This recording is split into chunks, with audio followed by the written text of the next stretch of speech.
नमस्कार दोस्तों, मैं हूं राज। आप देख रहे हैं हाईवे 33। दोस्तों, कई लोगों का अब आग्रह था, रिक्वेस्ट था कि मैडम जी की कहानी आप लेके आइए जल्दी से। मैं उनको बताया भी था कि देखिए थोड़ा सा वक्त ज़रूर लगेगा मैडम जी की कहानी लाने में। और भी तो हमारे पास कहानियों की ढेर लगी हुई है। आप लोग मुझे अपनी कहानियाँ भेजते रहते हैं, तो भी आप तक पहुंचाना हम अपना कर्तव्य समझते हैं ना। खैर, आज हम मैडम जी की कहानी लेकर के आ चुका हूँ। आपने पिछले एपिसोड में पार्ट 29 में आपने जो हालात मैडम जी के साथ में हुआ था वो तो जान ही चुके थे। मैडम जी एक गुफा के अंदर जाती है अपनी साधना, अपनी खोई हुई शक्ति को पाने के लिए, लेकिन वो सफलता वहाँ भी नहीं मिलती है। वो काला सा धुएं वाला अब चीज़ अंदर आ जाता है और वो एक तरह से साधना मैडम जी की ख़त्म हो जाती है। इसके बाद मैडम जी अब अपने आशीष और जेसिका के पास पहुंचती है और जेसिका आशीष भी अपनी अपनी आप बेटी मैडम को सुनाते हैं कि यहाँ पर भी कुछ ऐसा ही हालत था। अब मैडम जी सोच विचार करती है। अब एक तरह से मन में पक्का संकल्प कर लेती है और कहती है आशीष से, जेसिका से कि देखो, अब हम लोग यूं ही छुप छुप करके कहाँ भागते रहेंगे, कहाँ तक जाएंगे। हमें जहाँ जाते हैं हम लोग, आवश्यकताएं हमें ढूंढ लेती है। अब तो हमारा एक तरह से जीवन नरक जैसा बना रखी है। अब हम भागेंगे नहीं, अब हम कहीं नहीं भागेंगे। जितना भागना था हम भाग चुकेंगे।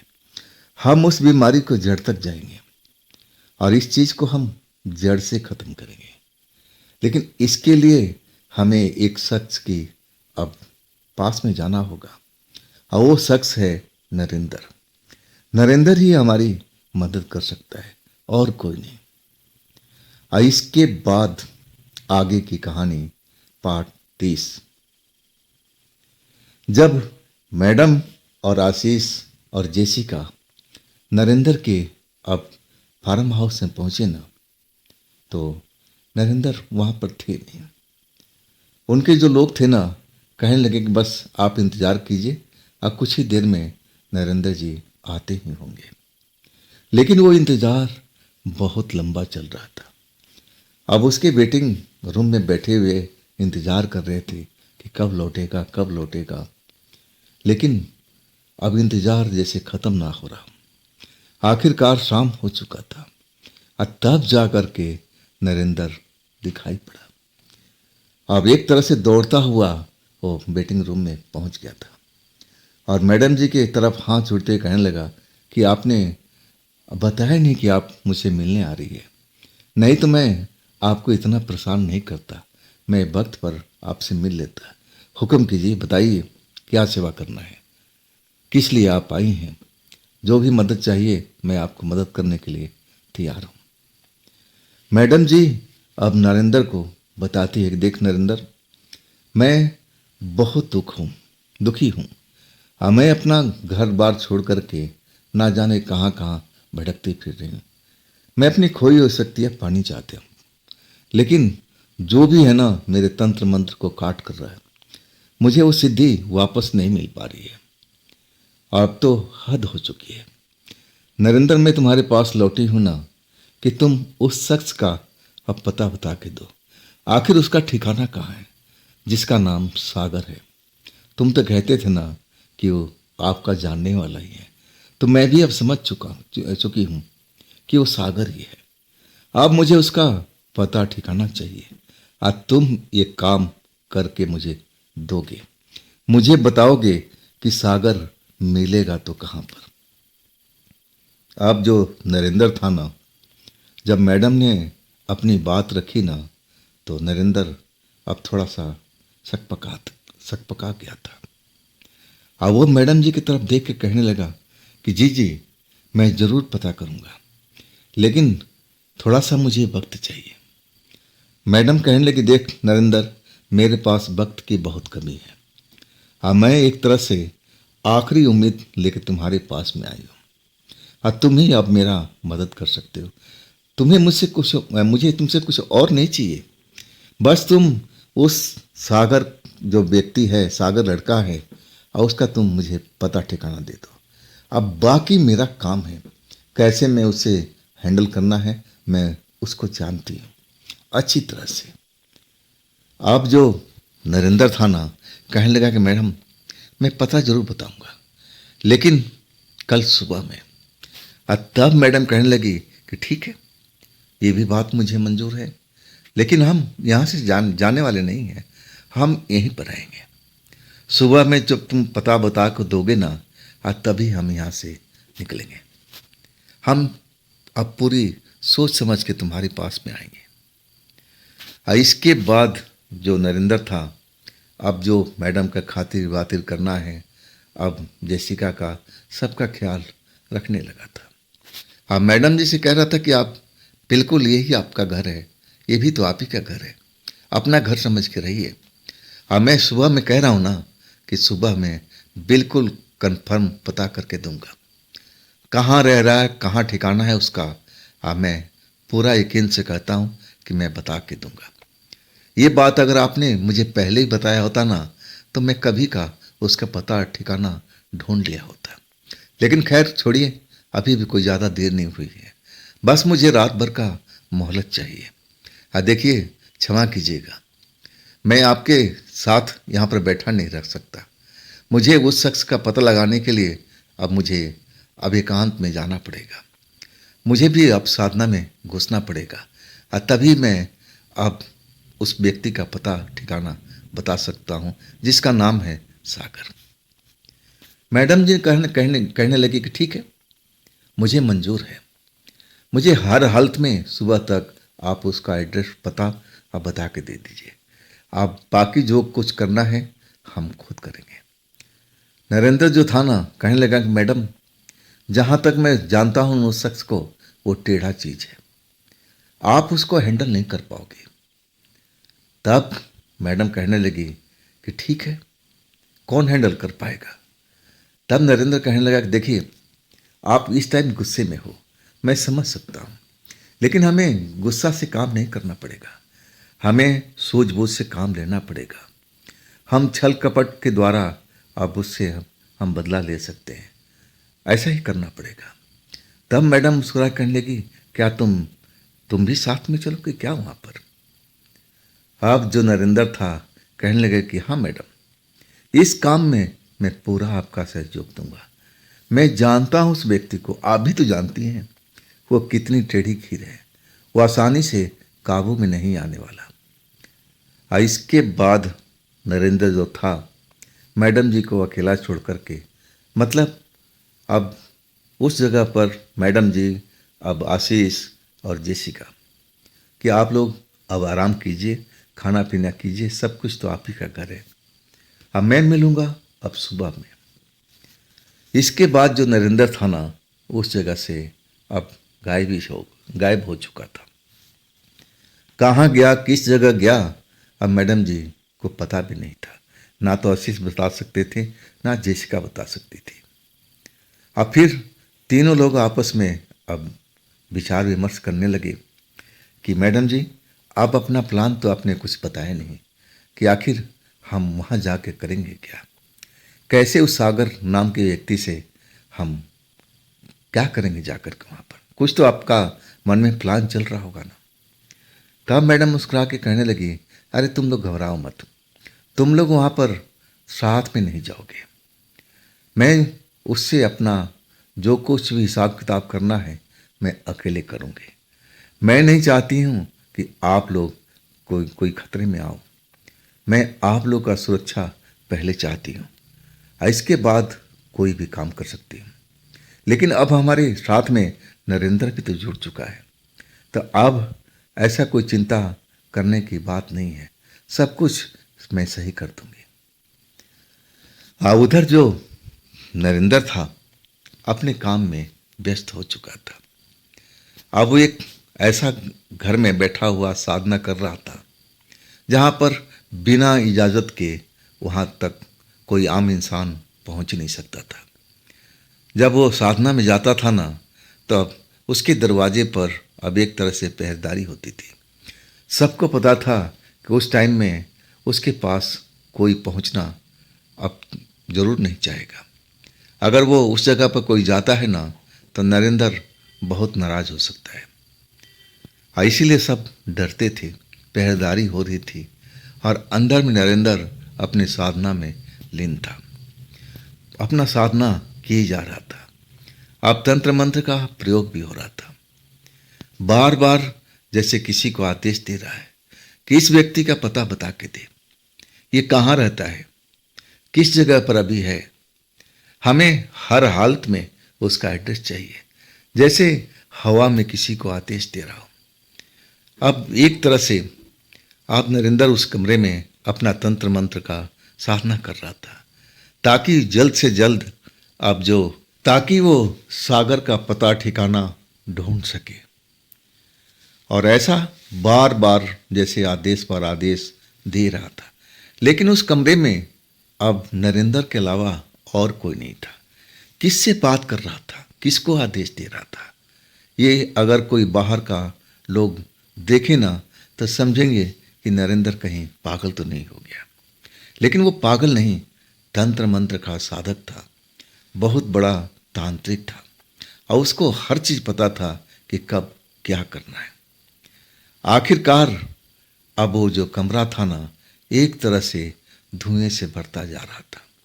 हल्का हल्का धुआं, सफेद धुआं, और धुएं में पहले तो 2 आंखें नजर आई और इसके बाद धीरे धीरे वो धुआं एक रूप लेता जा रहा था और रूप लेते लेते वो एक औरत का रूप में अब नजर आ रही थी। बड़े बड़े बाल, बहुत सुंदर चेहरा, आप पैर तो दिखाई नहीं दे रहा था, जैसे वो औरत हवा में उड़ रही हो। अब जब वो पूरा स्पष्ट दिखाई देने लगी तब नरेंद्र उससे कहने लगा कि देखो, मैंने तुमसे बोला था ना कि मुझे सागर का पता ठिकाना चाहिए, जैसे भी हो मुझे अभी के अभी जाओ, अब पूरा पता लगा के आओ कि सागर रहता कहाँ पर है, उसका अभी का ठिकाना कहाँ है।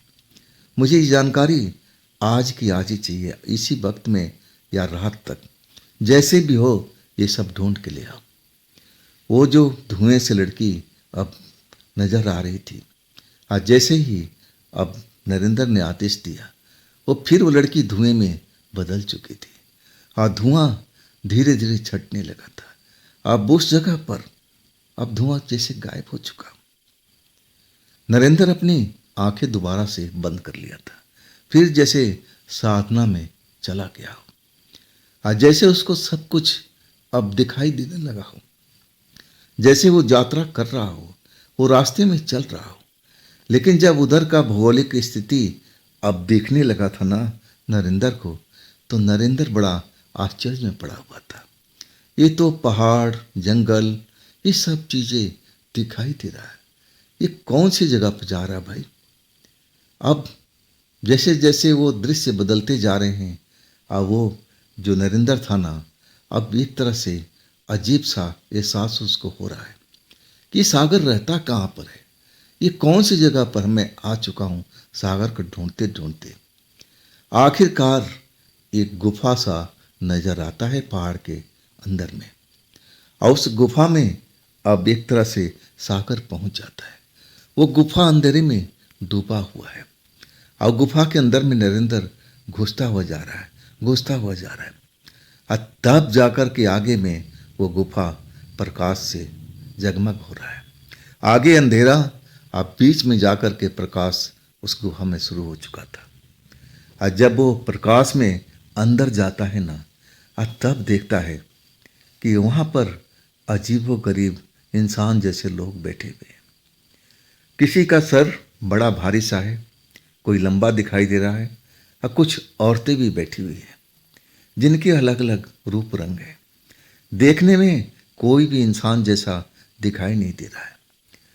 अब जो नरेंद्र है ना, ये कहता है मन में कि मैं कहाँ पर आ गया हूँ, मैं तो सागर को ढूंढ रहा हूँ और सागर कहाँ पर है, मैं किस जगह पर पहुँच गया हूँ, ये शक्तियाँ मुझे कहाँ लेके आई है। आखिरकार नरेंद्र उनके सामने से गुजरता हुआ आगे की तरफ चलता जा रहा है, जैसे उनको कोई फिक्र ना हो।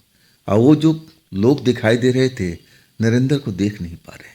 और नरेंद्र अब चलता हुआ और आगे उस गुफा के अंदर तक चलता जा रहा है। प्रकाश भरा हुआ है गुफा में, हर तरफ सब कुछ दिखाई दे रहा है। आखिरकार जब गुफा का अंत आता है ना, तब देख करके नरेंद्र चौंक जाता है। वो तो जैसे एक घर के रूप में बना हुआ है। वहाँ पर एक पत्थर का चबूतरा बनाया गया है जो पलंग का समान दिख रहा है, और उस पर मखमली गद्दे वद्दे लगे हुए हैं, तकिया लगा हुआ है, और उस पर एक शख्स लेटा हुआ है चादर ओढ़ करके। आसपास में कुछ लड़कियां दिखाई दे रही हैं। कुछ लड़कियां तो बेहद सुंदर लग रही हैं, और कुछ लड़कियां हैं ना बहुत ज़्यादा बदसूरत हैं। और सब जैसे लाइन लगा करके उस पलंग के साइड में आगे पीछे बैठी हुई हैं, और उनकी निगाहें जो चद्दर ओढ़े शख्स पर अब एक तरह से केंद्रित हुआ पड़ा है। नरेंद्र उस जगह पर पहुंच जाता है। वो मन में सोचता है कि भाई ये मैं कहाँ पर आ गया, ये कौन सी जगह है, ये कहाँ पर मैं आ गया। और फिर जब देखता है ना तो चौंक जाता है। धीरे धीरे वो चादर सरकने लगता है, जैसे वो सोया हुआ व्यक्ति अब अपना चादर हटा रहा। और जैसे ही चादर हटता है ना तो चेहरा पहचानने लगता है। अरे ये तो सागर है। इस जगह पर, ये पहाड़ों के गुफा में, ना जाने ये कौन सी जगह है, पहाड़ों के अंदर बनी हुई है। वो जो सागर जो सोया हुआ है चादर ओढ़ करके, अब फिर वो अपनी चादर हटा देता है और उठ करके बैठ जाता है। आसपास में सुंदर लड़कियां उसके पास में आकर के बैठ जाती है, जैसे उसके सेवा भाव में उसकी दासी हो, ऐसे उसके साथ में अब बिहेव करती है। कुछ तरल पदार्थ अब गिलास में लाकर के सागर को देती है, और सागर तरल पदार्थ को अपने गले में उतारने लगता है। और जैसे ही तरल पदार्थ उसके गले में जाती है ना, तब नरेंद्र को बेहद झटका लगता है। वो देखता है ना कि ये सागर हड्डियों का ढांचा बन चुका है। जैसे ही वो गिलास को मुंह में लगाता है ना तो सागर के जिस्म से पूरा का पूरा मांस गायब हो जाता है। सिर्फ हड्डियों का एक नरकंकाल जो उस गिलास को बड़े मजे से पी रहा है। अब जो नरेंद्र था ना, अदृश्य रूप में उस जगह पर पहुंच चुका था। शक्तियां उसको उस जगह पर पहुंचा चुकी थी। अब ये देख करके नरेंद्र सदमे में हो जाता है कि ये सागर के साथ में क्या हुआ, ये क्या बन चुका है। अभी तो इंसान जैसा दिखाई दे रहा था और अभी नरकंकाल बन चुका है। और तभी वो नरकंकाल अब उस पलंग से उठ करके खड़ा हो जाता है। अभी भी नरकंकाल के रूप में दिखाई देता है। दासियां उसके साथ में पीछे पीछे चल रही है, जैसे वो नरकंकाल राजा हो वहाँ का। अब वो गुफा के एक मुहाने पर एक छोटा सा दरवाजा है, वो खुल जाता है। उस दरवाजे में अब प्रवेश करता है, उसके पीछे पीछे दासियां। और जब वो पहुंचता है ना तो आगे में एक झरना जैसा अब दिखाई देता है, और उस झरने के अंदर अब जा करके ऊपर से पहाड़ों से पानी गिर रहा है, और उस झरने के पास जैसे ही नहाने के लिए जा रहा हो, ऐसा ही अब नरेंद्र को महसूस हो रहा है। अदृश्य रूप में नरेंद्र उस जगह पर मौजूद है। और जब देख करके सबसे बड़ा झटका लगता है कि जैसे वो झरने के पानी के टच में आता है, नरेंद्र के अब जैसे होश उड़ चुके हैं। देख करके एकदम भौचक्के रह जाते हैं। वो हड्डियों का ढांचा जो सागर बन चुका था, और जैसे ही झरना का पानी उसके ऊपर गिरता है, तब वो एक इंसान की तरफ जैसे पहले नजर आ रहा था, पूरा शरीर पर मांस भर चुका है। एक नौजवान लड़का अब दिखाई देता है। ये देख करके नरेंद्र एकदम भौचक्के हो जाते हैं कि ये सागर अपनी शक्ति कितना बढ़ा रखा है। आइए कैसा हड्डियों के ढांचे में मौजूद हो अभी दिखाई दे रहा था। ये सब क्या कर लिया सागर ने? सागर तो एक बड़ा सा तांत्रिक था, और ये सब इसके साथ में क्या हो रहा है? ये कौन सी जगह है? अचानक जैसे उसको कोई खींच रहा। अब जो नरेंद्र है ना, उस जगह से जैसे कोई खींच रहा हो, और वो वापस आते जा रहे हैं, आते जा रहे हैं। उस गुफा के मुहाने से अब बाहर निकल चुके हैं। अब कुछ ही देर के बाद सागर जैसे होश में आ गया। उस साधना में बैठे बैठे सब पता कर लिया था, लेकिन वो जगह का, अब एरिया का पता चल नहीं पाया था। वो तो जंगल, पहाड़, सब कुछ ऐसा दिखाई दे रहा था। अब साधना, ये सब नरेंद्र जो देखा था ना, वो समझ नहीं पा रहा है कि सागर ये अपना हाल क्या बना रखा है, क्या से क्या बन गया। वो तो तांत्रिक था, एक महान तांत्रिक बना हुआ था, और ये हड्डियों का ढांचा कैसे दिखाई दे रहा था। ये सब क्या चक्कर है भाई? और वो जगह कौन थी जहाँ पर सागर रह रहा है? आखिरकार अब नरेंद्र से रहा नहीं जाता है। साधना गृह से बाहर निकलता है और सीधा जहाँ मैडम आराम कर रही हैं उस जगह पर पहुँच जाता है। मैडम को अब आधी रात के वक्त उठाता है। मैडम जाग जाती है। आने का कारण पूछती है कि अब बताओ, इतनी रात को तुमने कैसे अब मुझे याद किया?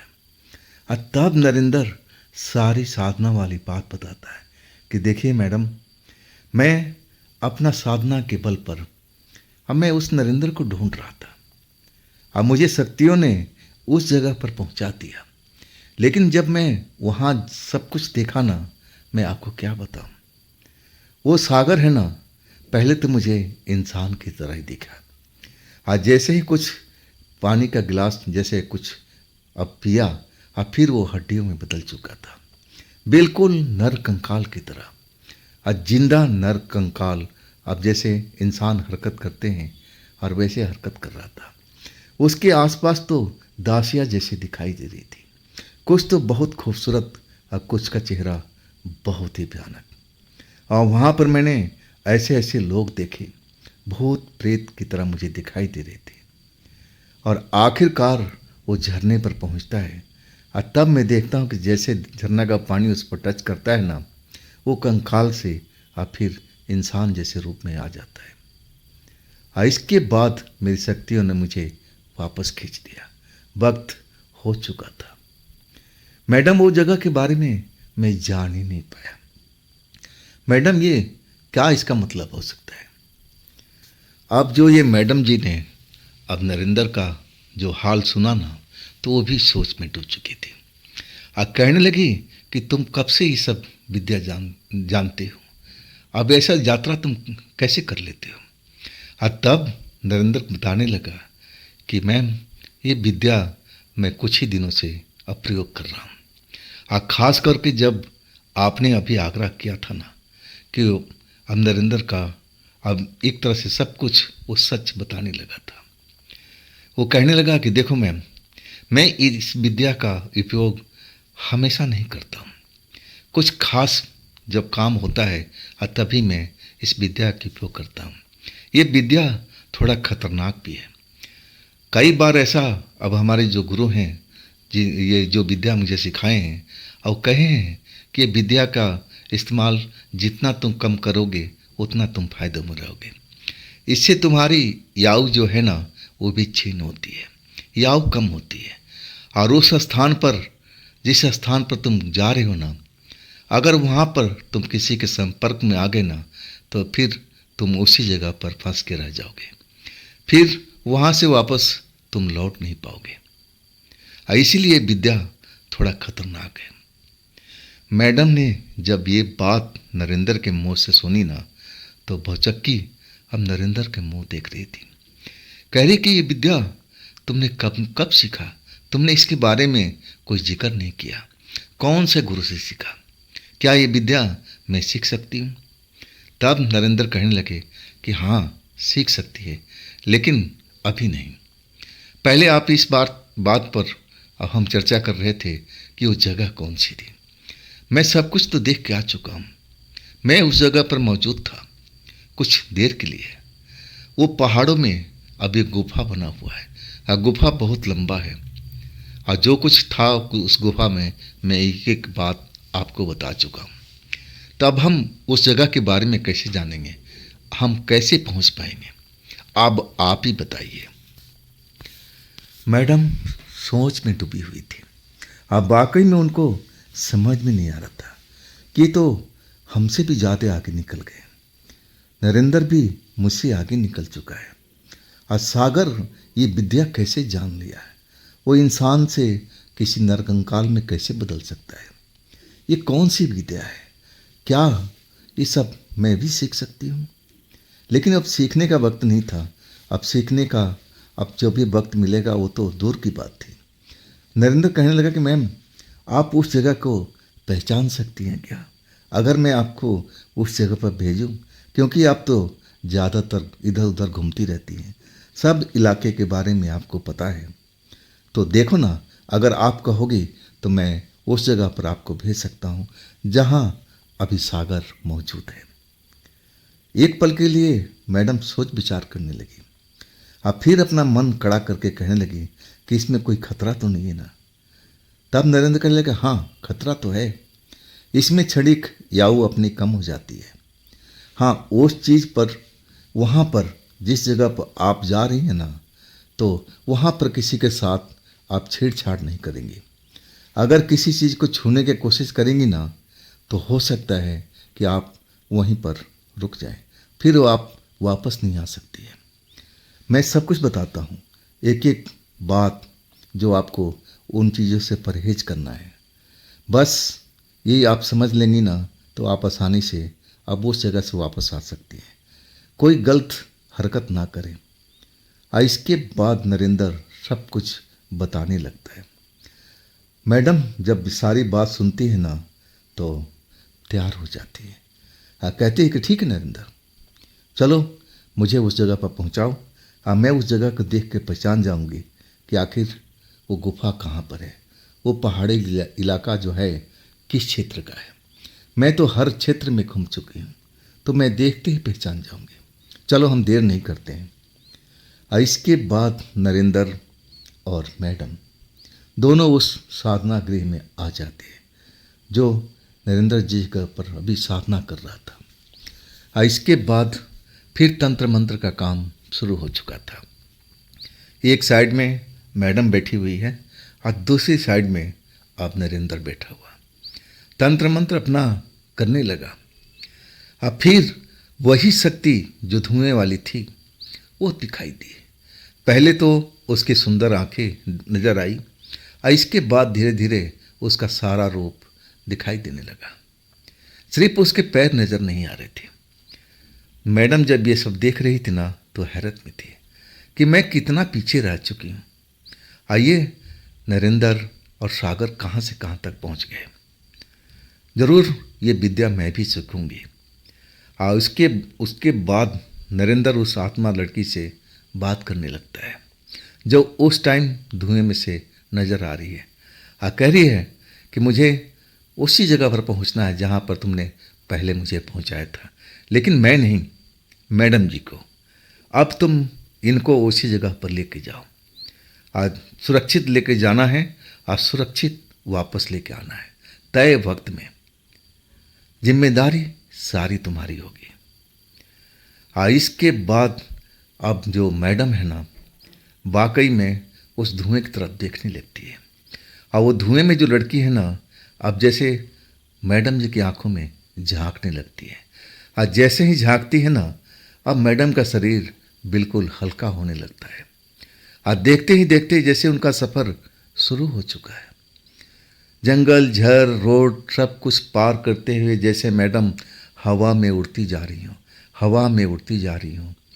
और कुछ ही देर में वो पहाड़ी क्षेत्र अब नज़र आ रहा है। जैसे लग रहा है कि मैडम अब हवाई यात्रा कर रही हो।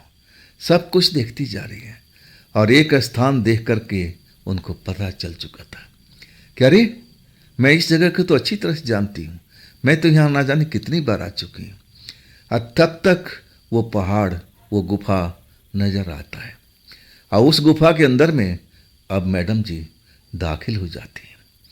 जो स्टार्टिंग में अंधेरा दिखाई देता है और इसके बाद आगे में उजाला नज़र आता है, और वहाँ पर ऐसे ही लोग दिखाई दे रहे हैं जो इंसान तो हो ही नहीं सकते, कुछ बदसूरत, कुछ टेढ़े मेढ़े।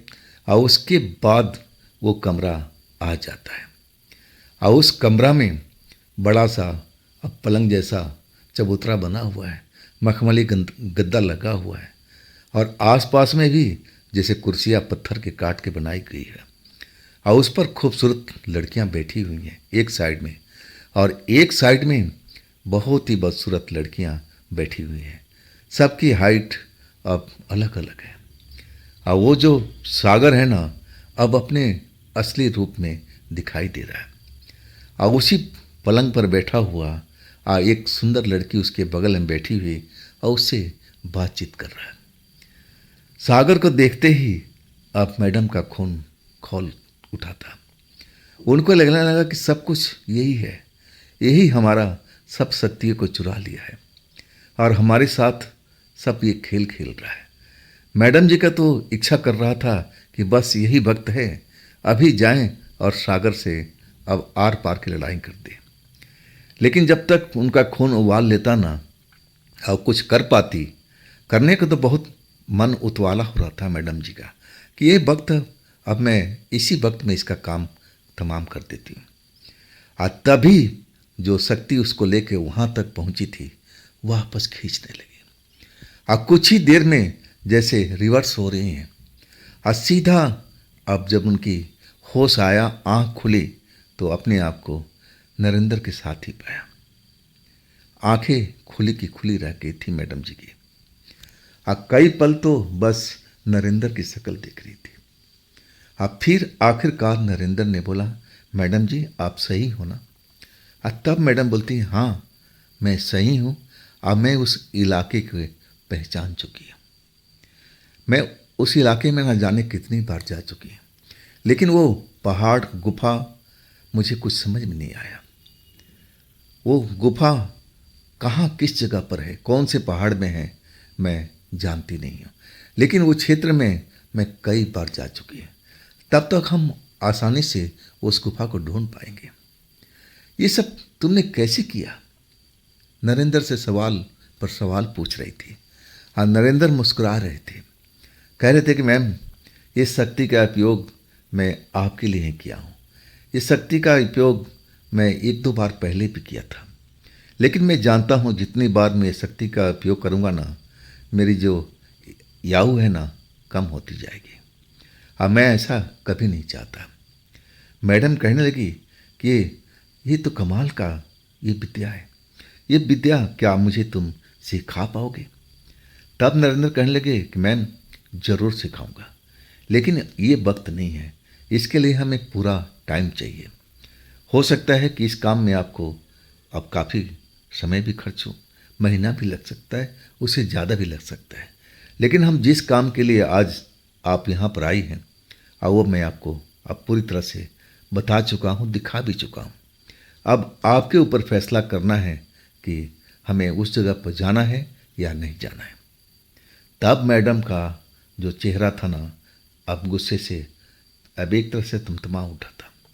अब कहने लगे कि नरेंद्र, इस शैतान लड़के ने जिसका नाम है सागर मुझे तो तबाह करके रख दिया है, मुझे तो कहीं नहीं रखा है, हर काम में मुझे बाधा डालता है, मेरी सारे शक्तियाँ अब चुरा चुका है, और जब मैं दोबारा शक्ति पाने की कोशिश करती हूँ तो मेरे साथ कोई न कोई खेल खेल देता है। नरेंद्र तुम क्या बता सकते हो? जैसे तुम बोल रहे थे कि वह हड्डियों के ढांचा में बदल चुका था, तो क्या मुझे तो डाउट हो रहा है, क्या वो जिंदा है या फिर वो मर कर के कोई भूत तो नहीं बन गया है? अब भूत बन कर के ये सब खेल खेल रहा है। जब ये बात मैडम ने नरेंद्र को बोला ना, तो नरेंद्र भी अब सोच विचार में लग गए थे और कहने लगे मैडम मुझे भी इस बात का अंदेशा हुआ था, एक जिंदा आदमी कंकाल कैसे बन सकता है? जिस अवस्था में मैंने देखा था ना, शायद आपने सागर को नहीं देखा। अब मैं तो देख करके हैरान था कि एक हष्टपुष्ट शरीर वाला मालिक अब कैसे हड्डियों के ढांचा में बदल जाता है। एक गिलास जैसे पानी गले में उतारता है और इसके बाद पूरा शरीर हड्डियों का ढांचा बन जाता है। ये तो मेरे लिए अजूबा था। अगर ये कोई जादू है ना, तो ये बहुत बड़ी जादू है। हाँ, ऐसा जादू मैं भी सीखना चाहूँगा। एक तरह से नरेंद्र अब मैडम जी से बात कर रहे थे। अब मैडम जी भी अब नरेंद्र से बात करके अब एक एक बात का मतलब समझने की कोशिश कर रहे थे। लेकिन ये जो वक्त था ना, अब मैडम जी कह रही थी कि नहीं, ये जो वक्त है ना, हम एक एक वक्त हमारे लिए कीमती है। अब मैं चाह रही हूँ कि मैं उस शख्स से मिलूँ और उससे पूछूं कि मैंने तुम्हारा क्या बिगाड़ा है, तुम मेरे साथ में ऐसा व्यवहार क्यों कर रहे हो। आज तुम नरेंद्र चलने की तैयारी करो। मैं उस जगह को अच्छी तरह से जानती हूँ, हमें कोई कठिनाई नहीं होगी। बस कठिनाई तो ये होगी कि उस पहाड़ तक हमें पहुँचना पड़ेगा और उसका अब रास्ता तुम ढूंढ पाओगे, जगह मैं बताऊंगी। अब इसके बाद अब नरेंद्र और मैडम जी सारा प्रोग्राम तैयार करने लगे कि कैसे निकलना है, कब निकलना है। और तब तक सुबह हो चुकी थी। अब इसके बाद मैडम जी और नरेंद्र और जो उनके दो साथी थे, अब आशीष और जेसिका, सब ड्राइंग रूम में बैठे हुए चाय का मज़ा लेते हुए नाश्ता करते हुए एक तरह से अब उस जगह पर जाने के लिए तैयारी करने लगे थे। अब इरादा था कि कार से जाने का। मैडम कहने लगी कि हम कार से जाएंगे ना, तब हमारे लिए सुविधा होगी, नहीं तो हमें बहुत परेशानी का सामना करना पड़ेगा। हाँ, वक्त ज़रूर लगेगा, लंबी दूरी है। इसके बाद सब कुछ नरेंद्र तैयारी करने लगे थे। जो भी ज़रूरत का चीज़ था अब वो सब इकट्ठा कर चुके थे। अब मैडम जी के पास में ऐसा कुछ था नहीं, बस अपना बैग के अलावा उसमें कुछ तंत्र मंत्र का सामान, कपड़े लत्ते, और जो जेसिका थी उसका भी अपना बैग और आशीष के पास भी अपना बैग, और कोई विशेष सामान तो था नहीं। इसके बाद अब एक तरह से कार पर जाने का प्रोग्राम बन चुका था। कार अब चल पड़ी थी। मैडम खुद ड्राइव कर रही थी। आज जो नरेंद्र थे ना, अब आगे के सीट पर बैठे हुए थे। जेसिका, आशीष पीछे बैठे हुए थे। अब दोनों एक दूसरे को देख रहे थे और मुस्कुरा भी रहे थे। नरेंद्र कभी मैडम को देखता और मैडम नरेंद्र को देखती। लेकिन रास्ता अब पूरी तरह से कटता चला जा रहा था। रास्ते में रुकते भी थे, आराम भी करते थे। आखिरकार जब उनकी सफ़र ख़त्म हुई ना, तो एक तरह से निढाल हो चुके थे। सफ़र बहुत लंबा था। कई जगह पर मैडम को कार रोकना पड़ा। चाय नाश्ता सब कुछ अब एक तरह से शरीर की ज़रूरत थी, वो भी तो पूरा करना था। जब उस जगह पर पहुँचे ना, तो रात हो चुकी थी, अंधेरा हो चुका था। अब तब मैडम ने नरेंद्र से कहा कि देखो रात तो हो चुकी है, क्या करना है। तब नरेंद्र कहने लगे कि यही तो वक्त है, हम उस जगह पर पहुंच सकते हैं, लेकिन हमें थोड़ा सा और मेहनत करना पड़ेगा। अब जो मैडम थी कहने लगी कि जो करना है करो, हमें उस शख्स तक पहुंचना है और उससे पहले हमें बातचीत करनी है कि मैंने तुम्हारा क्या बिगाड़ा है, तुम मेरे पीछे हाथ धोकर क्यों पड़े हुए। आखिरकार जो नरेंद्र है ना, वो मान जाते हैं। कहते हैं कि मैडम आप चलते रहिए, अब मैं अपने शक्ति से अब पता करता हूँ कि आखिर वो पहाड़, वो गुफा इस क्षेत्र में है कहाँ पर। फिर इसके बाद वो अपने आंखें बंद कर लेते हैं। मैडम कार चलाती रहती हैं और नरेंद्र अपनी आंख बंद किए हुए अब सब कुछ देखने की, समझने की कोशिश कर रहे हैं कि वो गुफा कहाँ पर होगी। अचानक नरेंद्र बोलते हैं, मैडम कार रोकिए, कार रोकिए। मैडम हड़बड़ा करके ब्रेक लगाती है। क्या हुआ नरेंद्र, क्या हुआ। तब नरेंद्र कहते हैं, हम आगे आ चुके हैं, वो जो पहाड़ है ना पीछे ही है। अब तो मैडम ने देखा तो यहाँ तो हर तरफ पहाड़ी पहाड़ दिख रहे थे, जंगल ही जंगल दिख रहा था। जंगली पहाड़ी वाला एरिया ही था। मैडम कहती पक्का? तब नरेंद्र बोलते हाँ, हमें पीछे जाना पड़ेगा, हम उस जगह को पार कर चुके हैं। इसके बाद रिवर्स करती है मैम अपने कार को, अब फिर पीछे की तरफ चलने लगती है। अब एक जगह पर आकर के अब जो नरेंद्र है ना, अपनी आंखें बंद किए रहते हैं। अब फिर मैडम को इशारा करते हैं, बस इसी जगह पर आप कार रोक लीजिए। कार रुक जाती है और तब तक काफ़ी अंधेरा हो चुका है, लगभग 8 से ऊपर का टाइम हो चुका है। कार रुक जाती है। मैडम साइड में अब उस सड़क पर पार्किंग करती है कि कोई वाहन भी आए जाए ना तो तकलीफ ना हो। और इसके बाद वो लोग आपस में विचार विमर्श करने लगते हैं। अब जो नरेंद्र है ना, एक तरह से अब मैडम जी की गाइड बने हुए थे और कह रहे थे कि देखिए, हमें जो उस गुफा तक पहुंचना है ना, यहाँ से मात्र 15 मिनट हमें पैदल चलना पड़ेगा। अब मैं उस जगह को अच्छी भांति अब पहचान चुका हूँ, लेकिन ये वक्त अभी नहीं है। हम आधी रात के वक्त में उस जगह पर जाएंगे और जब वो सारी आत्माएं इधर उधर भटक रही होती है, उस जगह पर नहीं होंगी और वो सुरंग हमें खाली नजर आएगा। उस जगह पर सिर्फ हमें सागर ही मिल सकता है। आइए, वक्त जो है ना, हम उसी समय का प्रयोग करेंगे और तभी हम सुरक्षित रहेंगे। मैडम बात मान जाती है। अब वहाँ पर कुछ खाने पीने को जो लेके आए थे उसी से अपना काम चला रहे हैं और इंतज़ार करते जा रहे थे। अब उस जगह पर अब इसके अलावा क्या मिल सकता था? जिधर देखो पहाड़ी पहाड़, जंगल ही जंगल और अंधेरा ही अंधेरा। अब उस जगह पर ना तो कोई होटल ना कोई ढाबा, ऐसा ही क्षेत्र था वो। शहर जो था अब उससे आगे था और उस शहर में मैडम ना जाने कितनी बार आ चुकी थी, उनको हर रास्ते को पता था। आखिरकार समय अब निकलता जा रहा था, धीरे धीरे धीरे आधी रात अब आ चुकी थी। यही तो वक्त था उस जगह पर जाने को। मैडम और नरेंद्र अब कार से निकल चुके थे। अब पीछे से जेसिका और आशीष भी तैयार थे, लेकिन नरेंद्र रोक दिए उनको कि आप लोग कार में बैठे रहो, आप लोग उस जगह पर जाओगे ना तो हमारे लिए भी खतरा बढ़ सकता है। आप इसी कार में बैठ करके एक तरह से आराम करो और हम लोग जा रहे हैं। अब इसके बाद हम लौट के आएंगे ना और तब हम बताएंगे कि अब क्या हुआ है, तब तक आपको यहीं इंतज़ार करना है।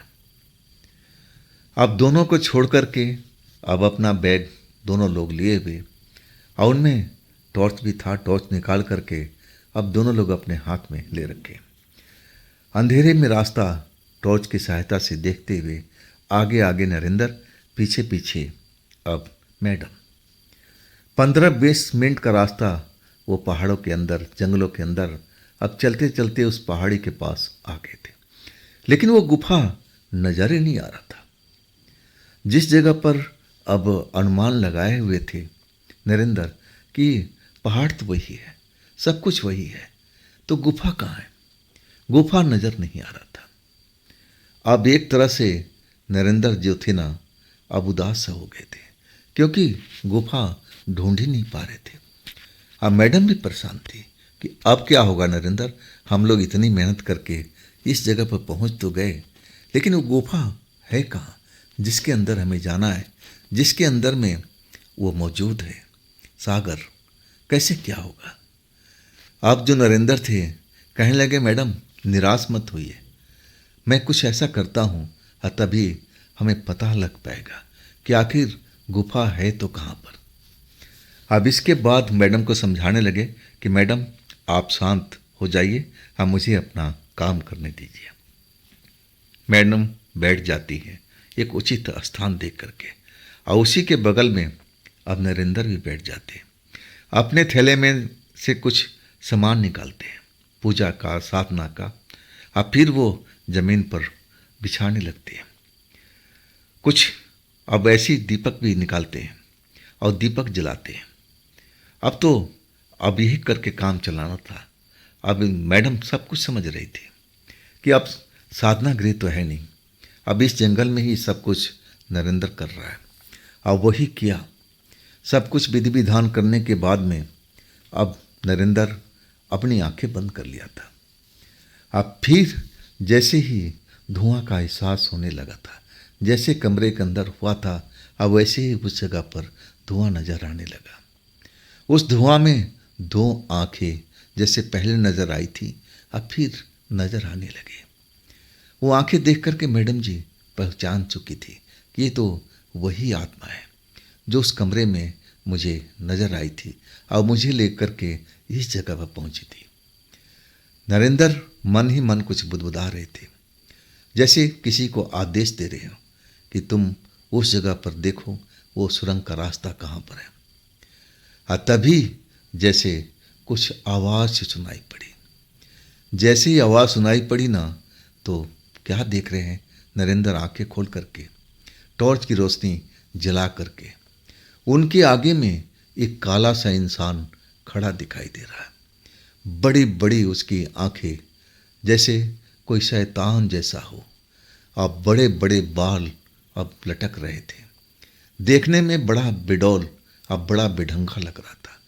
वो नरेंद्र के पास में आता हुआ दिखाई दे रहा था। नरेंद्र और मैडम उस जगह पर बैठी हुई, आज जैसे चल रहा था ना, तो पत्थर लुढ़क रहे थे और उसी की आवाज़ सुन करके नरेंद्र और मैडम उसकी तरफ देखने लगे थे। मैडम ने टॉर्च भी जला दिया और जब उसकी शक्ल देखी ना, तो समझने में देरी नहीं की, ये तो कोई शैतान है, ये इस जगह पर क्यों आ रहा है। नरेंद्र को अब आगाह कर दिया कि नरेंद्र आंखें खोलो, या देखो ये कौन आ रहा है। नरेंद्र झट से आंखें खोलते हैं और तब उस शैतान को देखते हैं ना, तो डरते नहीं हैं, मुस्कुराने लगते हैं। अब मुस्कुराहट देख करके मैडम जी हैरान हो जाती हैं और कहती, नरेंद्र ये तुम मुस्कुरा रहे हो, वो शैतान हर पल हमारे पास पहुंचता जा रहा है और तुम मुस्कुरा रहे हो, बात क्या है नरेंद्र। तब नरेंद्र कहते हैं कि मैडम जी घबराइए मत, ये तो हमें रास्ता दिखाने के लिए यहाँ पर आया है, चलिए उठ के खड़ा हो जाइए। वास्तव में सारा सामान इकट्ठा करके अपने थैले में भर लेते हैं और दोनों लोग तैयार खड़े हो जाते हैं। मैडम उस घिनौने इंसान को देखती है और वो उनके पास में आकर के रुक जाता है। नरेंद्र उससे ना जाने कौन सी भाषा में बात करते हैं और वो सिर्फ सर हिलाता है और इसके बाद जिधर से आता है और उधर ही चलने लगता है। नरेंद्र कहते हैं कि मैडम बस चलते रहिए, जल्दी जल्दी। लेकिन वो एक कदम अपना डग भरता है ना, तो मैडम को 4 डग भरने पड़ते हैं। बड़ा तेज चल रहा था। आप बड़ी मुश्किल से अब नरेंद्र भी उसके पीछा कर पा रहे थे और मैडम भी। एक तरह से ये लोग दौड़ते हुए जा रहे थे और वो शख्स बड़े आराम से एक एक कदम आगे बढ़ाता हुआ आगे की तरफ, पहाड़ की तरफ चल रहा था। जब पहाड़ के पास पहुंचे ना, तब देखे एक बड़ा सा झाड़ी अब वहां दिखाई दे रही थी। अब झाड़ी के पीछे क्या था वो देख करके नरेंद्र भौचक्के रह गए। इस जगह से तो न जाने कितनी बार गुजरे थे, लेकिन वो जगह उनको दिखाई नहीं दी। और तभी वो काला शैतान जैसे दिखने वाला व्यक्ति उस झाड़ी को एक जैसे खींच देता है, जैसे कोई पर्दा लगा हुआ हो। और जैसे ही झाड़ी को हटाता है ना, वो गुफा का दरवाज़ा दिख जाता है। जैसे ही दरवाज़ा दिखता है ना गुफा का, तब मैडम और नरेंद्र एकदम एक दूसरे को देख करके मुस्कुराने लगते हैं। इसके बाद जो नरेंद्र है ना, अब कहते हैं कि मैडम आगे का रास्ता आपको पार करना पड़ेगा, मैं तो दरवाजे पर खड़ा रहूँगा आपका सुरक्षा गार्ड बन करके।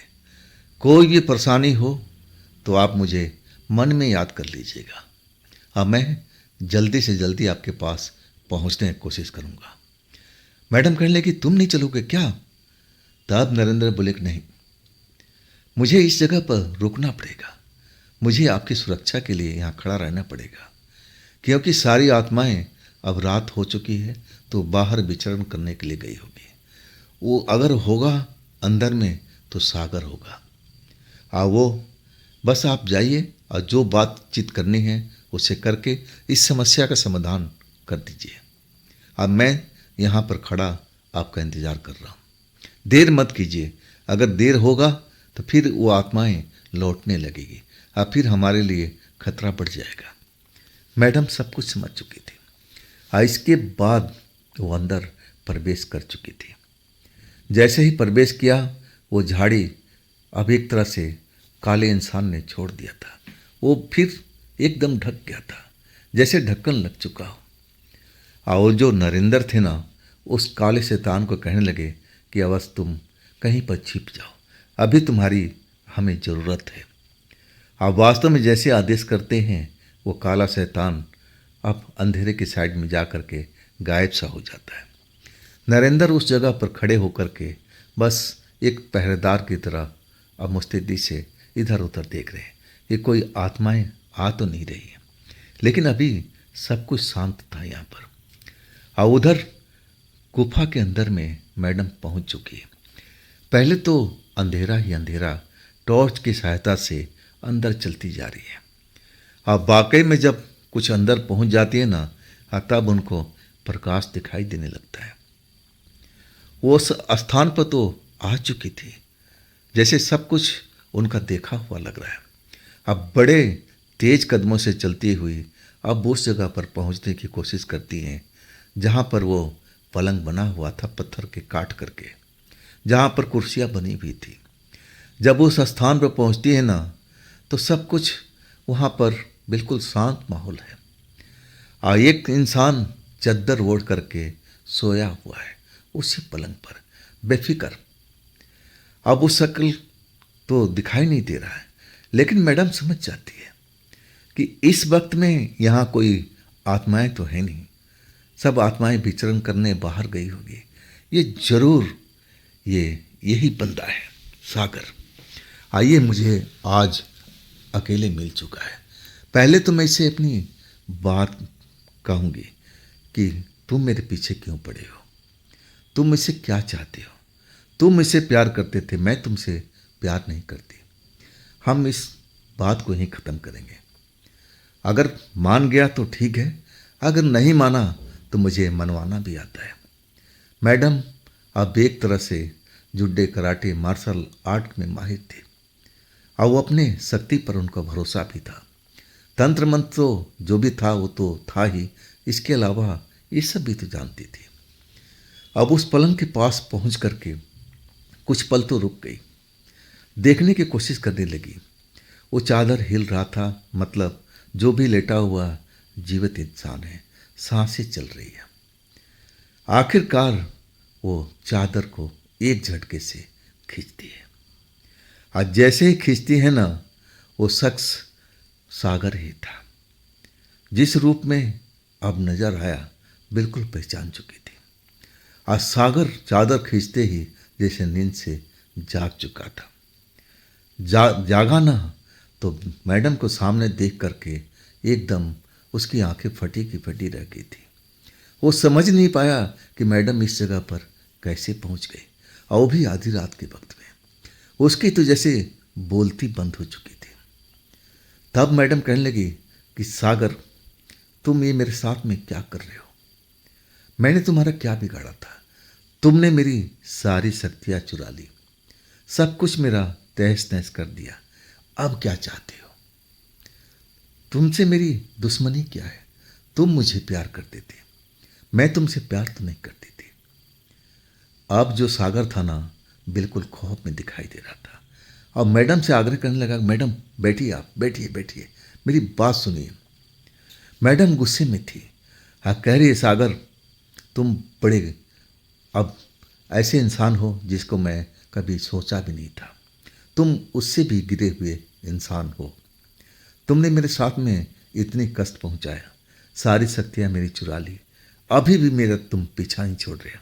मैं अपनी शक्तियां पाने की कोशिश करती हूँ और तब तुम वहाँ अपनी टांग अड़ा देते हो। ये क्यों कर रहे हो? क्या हो गया सागर? तुम इतना कैसे बदल गए? तुम तो बहुत अच्छे लड़के थे, अच्छे इंसान थे। ये सब कैसे, इस जगह पे तुम क्या कर रहे हो? अब सागर इतने सवाल का जवाब दे नहीं पा रहा था। मैडम से बार बार आग्रह करा था कि आप बैठिए तो सही, मुझे भी बोलने का मौका दीजिए। मैडम गुस्से में जरूर थी, लेकिन जब सागर ने आग्रह किया तब उस पलंग पर बैठ गई थी। आज सागर अब उनसे बात करने लगा। कहने लगा कि मैडम देखिए, मैं आपको दिलो जान से चाहता था और मैं आपको पाना भी चाहता था, लेकिन आपने मेरी प्यार का कदर नहीं किया। इसलिए मैं आपसे बहुत नाराज था। मैं जैसे भी आपको पाना चाहता था।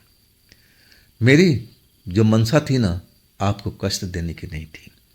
लेकिन जब मैंने पाया कि आप एक ऐसे तुच्छ इंसान से शादी कर लिया है, तब मुझसे बर्दाश्त नहीं हो पाया। इसके बाद मेरा जो गुस्सा था ना, बहुत बढ़ने लगा। मैं सोचने लगा कि कैसे आपको नीचा दिखाया जाए, कैसे आपकी सारी शक्तियाँ चुरा लिया जाए, ताकि आप रोते गिड़गिड़ाते मेरे पास में आएँ। हाँ, मैं कहूँ कि आप मेरी बनो, उससे पिंड छुड़ा लो। बस मेरा यही ख्वाब था। मेरी आपसे कोई जाति दुश्मनी नहीं है। मैडम ने जब बात सुना ना, तो गुस्से से तमतमा रही थी। अब कहने लगी कि सागर, किसी के साथ जबरदस्ती प्यार नहीं पाया जाता है। प्यार जीता जाता है। प्यार जबरदस्ती का सौदा नहीं होता है। मैं तुमसे पहले भी मना कर चुकी थी कि मैं तुमसे प्यार नहीं करती। तब तो तुम्हें समझ जाना चाहिए था ना।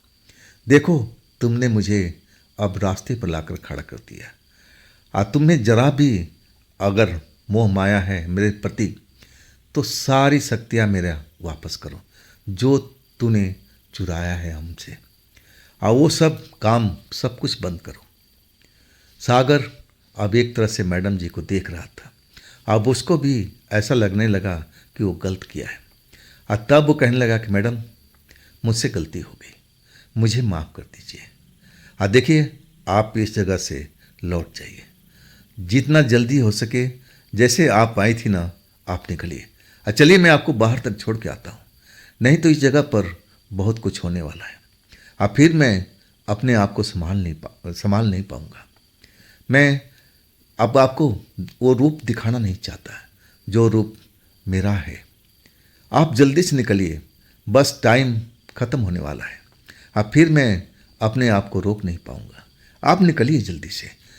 मैडम समझ नहीं पाती है कि आखिर सागर ये क्या बोल रहा है, कौन सी रूप की बात कर रहा है, कौन सी शक्ति की बात कर रहा है। मैडम अब चलने लगती है जिधर से। उसके साथ में सागर भी बार बार कह रहा है कि मैडम, जो चीज़ मैंने आपसे लिया था ना, मैं आपको वापस कर दूंगा। बस इस जगह से जितना जल्दी हो सके ना, आप निकल जाइए। आप सुनिए, दोबारा इस जगह पर आने का कोशिश भी मत कीजिएगा। इसके बाद जो गुफा का मुहाना था, वहाँ पर मैडम पहुँच चुकी थी। उस मुहाने से जैसे ही बाहर निकली, सागर अब उनकी तरफ देख रहा था। कहने लगा कि मैडम, दोबारा इस जगह पर मत आइएगा, आपके लिए बहुत खतरनाक हो जाएगा। मैं नहीं चाहता हूँ कि दोबारा आप इस जगह पर नजर आएँ। इसके बाद वो गुफा अब एक तरह से जैसे बंद था पहले, और झाड़झंग घाट से वो बंद हो जाता है। जब बाहर निकलती है मैडम ना, तो थोड़ी ही दूरी पर नरेंद्र खड़ा मिल जाता है। नरेंद्र पूछता है, क्या हुआ, बात हुई? तब मैडम ने कहने लगी, हाँ, सब कुछ बात हुई। सागर ही मुझे यहाँ तक छोड़ के आया।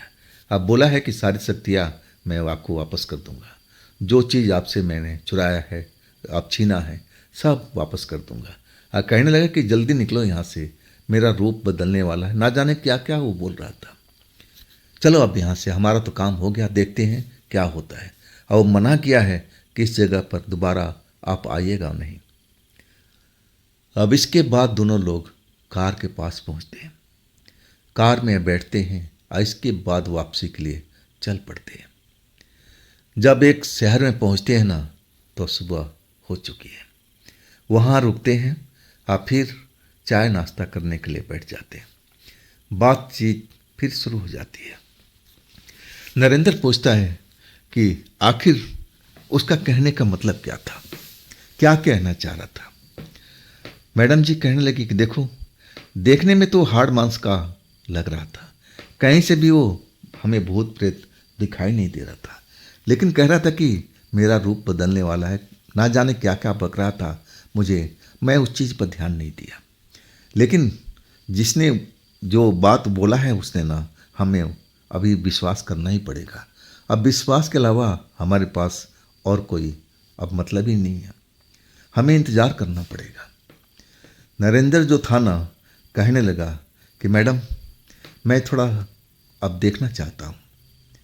अब फिर नरेंद्र अपनी आंखें बंद कर लेता है, जैसे वो साधना में जा रहा हो। अब फिर कुछ बुदबुदा रहा था। अब वो उस जगह पर आशीष भी है और मैडम भी है, जेसिका भी है, और ये सब अचानक करता है। कुछ देर तक तो ऐसे ही बुदबुदाता रहता है, और फिर अपनी आंखें खोल देता है। और तब वो चौंक करके मैडम की तरफ कहने लगता है कि मैडम जी, मुझे तो लगता है कि वो जीवित इंसान नहीं है। जो सागर है ना, मैं तो समझ रहा हूँ जिस रूप में देख रहा हूँ उसको ना, आप जब देखेंगे ना तो आप भी दल जाएंगे। मैडम जी चौंक जाती है। आप पूछती है कि क्या हुआ उसके साथ में। तब नरेंद्र बताता है कि मुझे हड्डियों का ढांचा ही नजर आया। जब मैं उस जगह पर पहुंचा हूं ना, तो मुझे उसी पलंग पर सोया हुआ मिला, और उस जगह पर सारी आत्माएं लड़कियां मौजूद थीं। और वही हुआ जो मैंने पहले देखा था। पहले तो हाड़ मांस का था, और वो लड़की जैसे ही गिलास का पानी पिलाती है और फिर हड्डियों के ढांचा में बदल जाता है। और तभी मैं वापसी आ गया। मैं ये सब देख करके पूरा गारंटी के साथ बोल रहा हूँ मैडम, ये कोई जिंदा इंसान ऐसे कर नहीं पाएगा। चाहे मैं कितना भी जादूगरी कर लूँ, तंत्र मंत्र में माहिर हो जाऊँ, ऐसा कोई अपने आप को बना नहीं पाएगा। मुझे तो लगता है कि सागर की मौत हो चुकी है और वो एक शैतान बन चुका है। मैडम जब सुनती है ना, तो वो भी अब डरने पर विवश हो जाती है और कहती है नरेंद्र से कि तुम जो बोल रहे हो सही बात है। नरेंद्र बोलता है कि 100%, जो मैंने 2 बार देख लिया मैडम, मैं तो बिल्कुल जान चुका हूँ वो जिंदा इंसान नहीं है। और तभी तो आपको उस जगह से जल्दी जल्दी भगाया कि आप निकल जाइए, निकल जाइए। शायद उसका रूप बदलने का वो वक्त आ चुका था। वो हाड़ मांस का शरीर से अब वो कंकाल बनने वाला था, और वो अपना असली रूप आपको दिखाना नहीं चाहता था। और तभी तो वो बोला कि मैडम जल्दी निकल जाइए और दोबारा इस जगह पर भूल के मत आइएगा।